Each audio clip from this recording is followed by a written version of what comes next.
MLA గారు సంజయ్ గారు ఏదైతున్నదో వారి వల్ల మీరు ఆశ్చర్యపోతారే. రాయకల్ మున్సిపాలిటీలో 12లో 10 గెలుస్తామని చెప్పి అనుకుంటే ఆయన 12లో 7 స్థానాలు తీసుకొని మా వాళ్ళు ఇద్దరు పోటీ చేయకుంటే 8 స్థానాలు పోటీ చేస్తే ఒక్కటి గెలిచిండ. రాయకల్ మున్సిపాలిటీలో 8 కౌన్సిలర్ స్థానాలు పోటీ చేస్తే ఒక్కటి గెలిచింది, సింగల్. పోయిన పాలక మండలిలో మున్సిపల్ చైర్మన్ గా ఉన్నటువంటి హనుమన్లు గారే గాని, వైస్ చైర్పర్సన్ గా ఉన్నటువంటి రామాదేవి గారే గాని, హనుమన్లు గారి కుమారుడే గాని ముగ్గురు ఏదైతుందో ఓడిపోవటము వారి పాలక మండలి యొక్క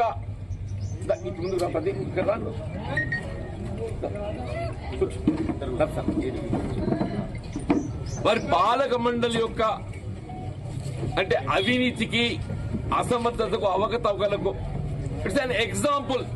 వీళ్ళు కేవలం జగిత్యాల మున్సిపాలిటీ కాదు, ఎమ్మెల్యే గారి యొక్క ప్రాబల్యం ఏదైతున్నదో ఏ విధంగా జగిత్యాల మున్సిపాలిటీని అప్రతిష్ట పాలు చేసిండో రాయకల్ మున్సిపాలిటీని అప్రతిష్ట పాలు చేయడంతో ఆయన బీఫామ్ ఒకే ఒక్కటి. మున్సిపల్ చైర్పర్సన్ ఈ lost with 500 votes, vice chairperson lost, chairperson son last.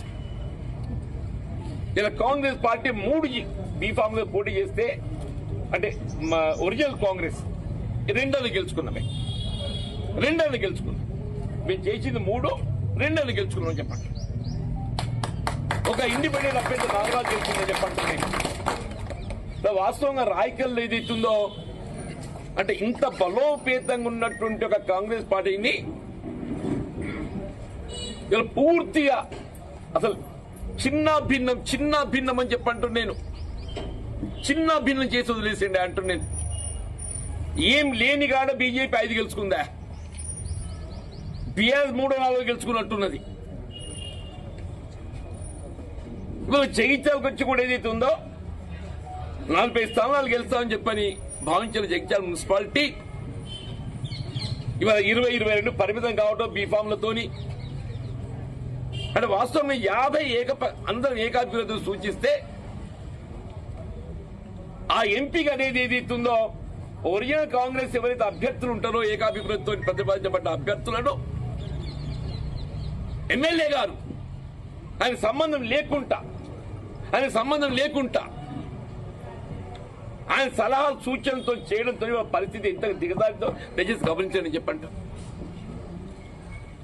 లేని కూడా బీజేపీని పుట్టించిన, బీఆర్ఎస్ పుట్టించింది అని చెప్పంట. స్వతంత్రం మీద ఆధారపడే పరిస్థితి ఏర్పడదని చెప్పంటారు. అయినా ఇక్కడ కాంగ్రెస్ పార్టీ మున్సిపాలిటీ ఏర్పడుతుంది తప్పకుండా జగిత్యాల మున్సిపాలిటీ కాంగ్రెస్ పార్టీ జెండా ఎగరవేస్తుంది. తప్పకుండా కాంగ్రెస్ పార్టీ జగిత్యాల మున్సిపాలిటీ జెండా ఎగరవేస్తాయి. అందులో భిన్నాభిప్రాయం లేదు, అందులో అనుమానం కూడా ఎవరికి అక్కర్లేదు. కానీ ఏదైతుందో ఏకపక్షంగా ఉండే అటు అవకాశాలు ఉన్న జగిత్యాల మున్సిపాలిటీని వల్ల పూర్తిగా చిన్న భిన్నం. అసలు మాలాంటి కాంగ్రెస్ కార్యకర్తల పరిస్థితి ఏమైపోయిందని అంటే కాంగ్రెస్ కార్యకర్తలకు ఏదైతే వివక్షకు గురి చేసి జరుగుతున్న అన్యాయాన్ని ప్రతిఘటించడానికి స్వతంత్రులుగా పోటీ లేపి ప్రచారం చేసే పరిస్థితులలో ఎమ్మెల్యే గారు సంజయ్ గారు ఏదైతున్నదో వారి వల్ల మీరు ఆశ్చర్యపోతారే.